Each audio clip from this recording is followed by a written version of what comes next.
해외로 나간 입양 동포들 가운데는 입양인의 정체성을 미술과 음악 등에 녹여낸 예술가들이 많은데요. 입양 당시 버려짐과 한국 가족에 대한 그리움을 노래로 표현한 음악회가 프랑스 파리에서 열렸습니다.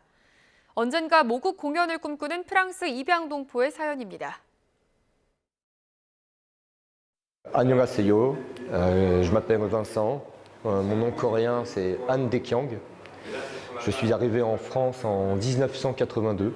Donc aujourd'hui, je passe beaucoup de temps à Paris puisque je suis auteur, compositeur, interprète, donc dans la musique.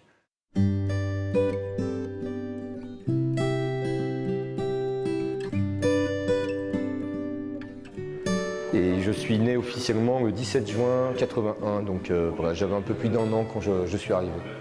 J'ai passé les premières années de ma vie en France jusqu'à mes 10 ans à peu près à faire des allers-retours à l'hôpital parce que j'avais des soucis au niveau des oreilles notamment, dans un endroit où il n'y a pas d'asiatique du tout.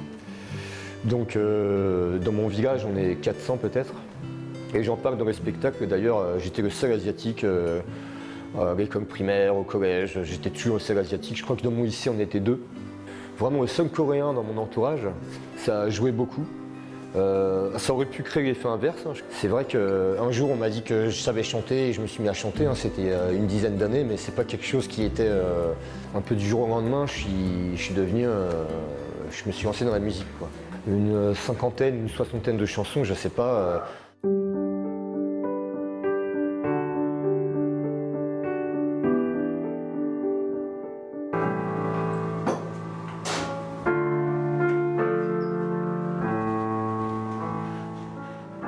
Je commence à avoir peur. Vous ne m'aviez pas dit que ce serait pour ma vie,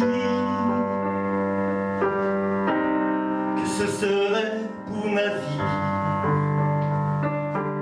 Il y a 2 textes et 11 chansons, donc c'est l'histoire, hein, donc ça commence vraiment à la gare de Pusan et ça se termine une fois que l'enfant est arrivé en France, qu'il est avec son père adoptif.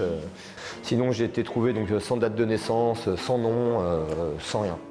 Ah oui, c'est compliqué, c'est sûrement pour ça aussi que j'ai écrit le spectacle, hein, inconsciemment, hein, je ne l'ai pas fait pour ça.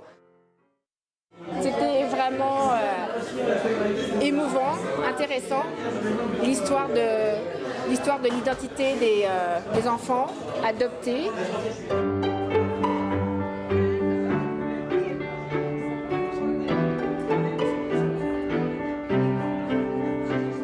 Pas de date de naissance, pas de nom de famille, pas de prénom, pas d'endroit d'où je viens, enfin j'ai rien du tout. Donc c'est quand même assez compliqué ce que je comprends, hein.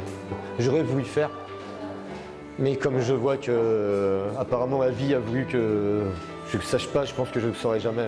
Ouais. Je pense pas que je retrouverai un jour. Ah en tant que musicien, ce qui serait super, c'est de pouvoir aller chanter mon spectacle à Pusan, ça ce serait super. Ouais. Voilà. C'est mon grand projet, c'est utopique bien sûr, mais ce serait mon grand projet ça. Ouais. Je crois que je serais fier parce que retourner là-bas en chantant ma musique, ce serait comme dire que je ne suis pas parti pour rien.